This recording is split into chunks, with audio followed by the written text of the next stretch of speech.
his training camps were the stuff of legend. I mean, he would spar 100 rounds a week sometimes, which is just insane.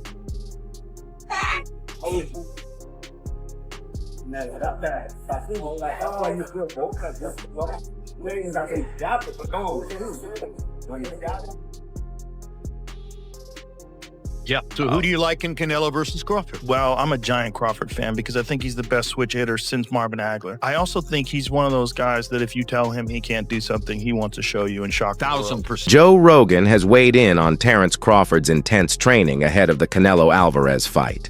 He praised Crawford's elite switch-hitting ability and adaptability, suggesting these skills could neutralize Canelo's raw power and experience, despite the clear size gap. However, Rogan warned that Crawford must be Crawford's about to fight. Yes, he's going to fight Canelo. Oh. I just hope he's big enough. I hope he's big enough to keep that dude off him because Canelo hits so hard, man. That's one dude that, like, I believe all the shit he be talking. Crawford? Yeah. Yeah. Oh, he's good. He don't just be saying shit. They tried to say that, like, Errol Spence was damaged because of what Crawford did to him because he was damaged from the car accident. I'm like, maybe. Or maybe Crawford would have done that 3 years ago. I think he's that good. He's just so skillful. He's so slick. And when he gets, and he's also the best guy in the sport at switch hitting. He'll go from southpaw to orthodox and be just as good and trip you up. Like you think he's going to start southpaw, he starts orthodox.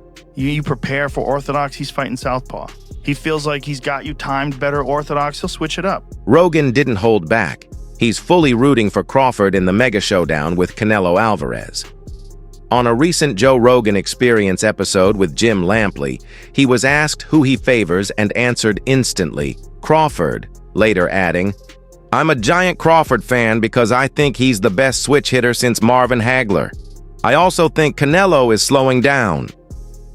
Rogan admires Crawford's slick footwork, adaptability, and strategic sharpness, even while acknowledging Canelo's dangerous size and power advantages.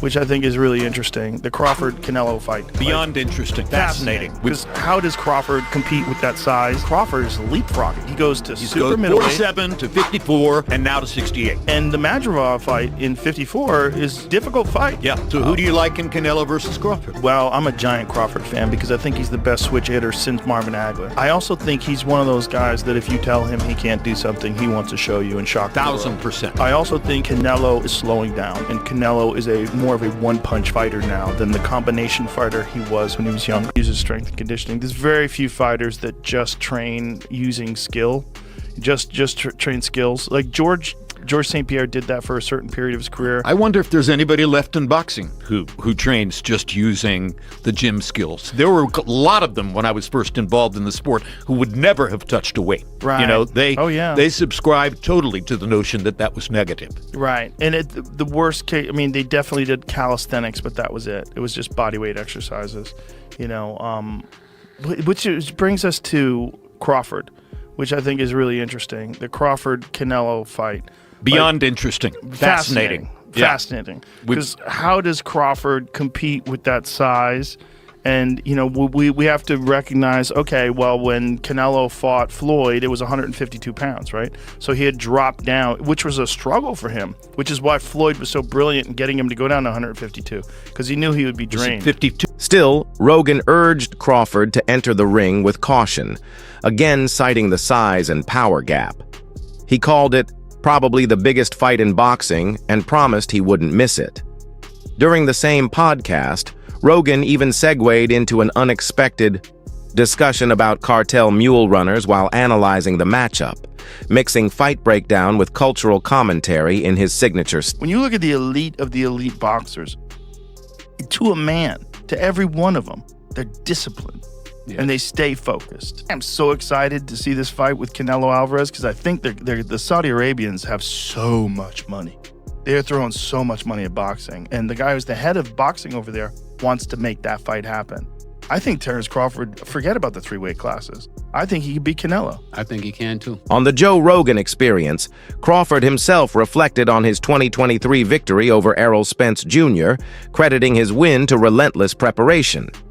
"Everything you see on fight night, we drilled it time and time again," he told Rogan, explaining. how repetition perfected his performance. Addressing Canelo's size, Crawford remarked, "He might be bigger than me, but big doesn't mean stronger." Actually practicing it, that was something that when I had the cast on, I was like, man, I love the gym so much. I'm like, man, I'm not leaving the gym. Like, I'm going practice with this left. And that's when I got the left stronger. Because at first, when I go southpaw, it was only, my right.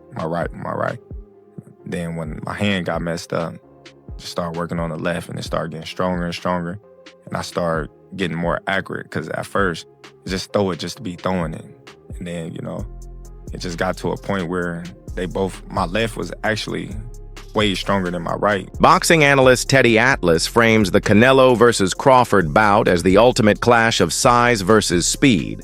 Canelo brings crushing power and home field advantages, while Crawford may have the edge in agility and ring IQ.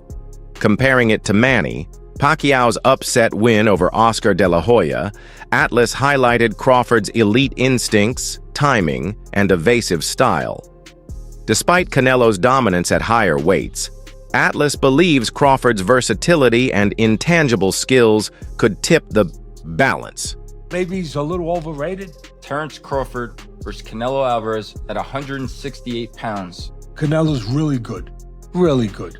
But I think Crawford is special. I know he hasn't fought the resume everyone wants, but you have that or you don't have that ingredient. And I think he has it. Canelo's really good. He's tremendous. But could he be a tiny bit overrated? The greatness is within Crawford. It's in his desire. It's in his mind. It's in his makeup, where he came from. I know he's moving up in weight class. Can he carry it? But those intangibles, I believe that he has them. In training, Crawford has revealed a dramatic body transformation for his super middleweight clash with Canelo.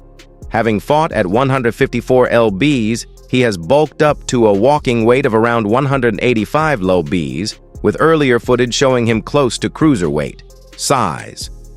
Still, he's managed to stay lean and defined through disciplined training. Not everyone is convinced, though.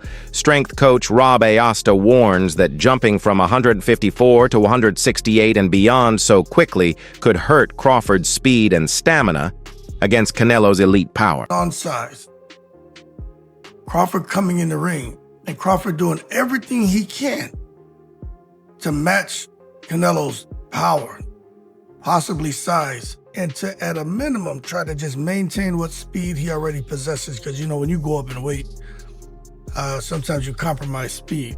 So we know Crawford and his team are doing everything they can to, at a minimum, maintain his speed.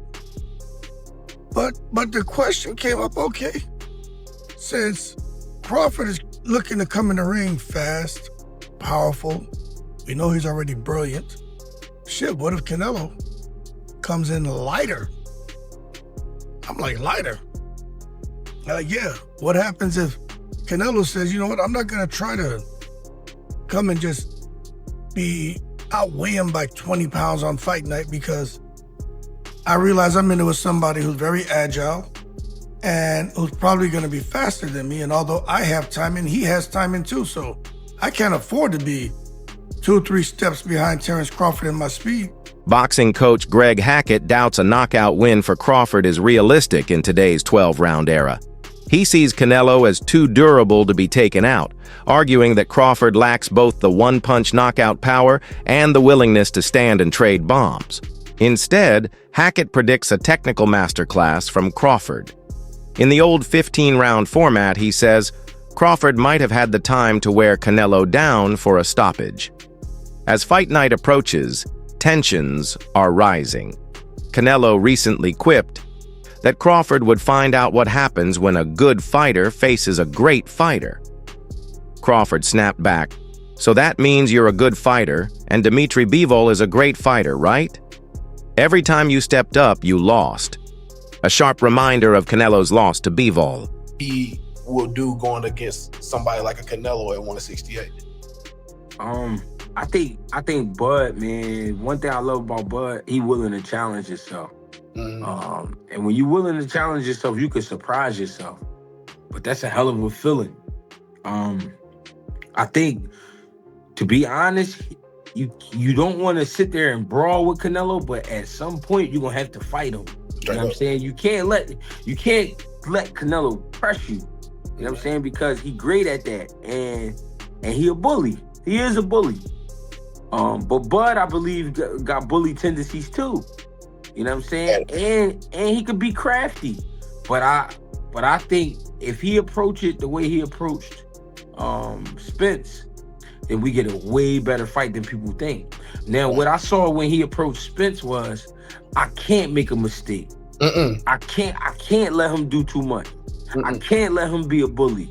I think if he go at Canelo the same way, then we get a great fight on our hands.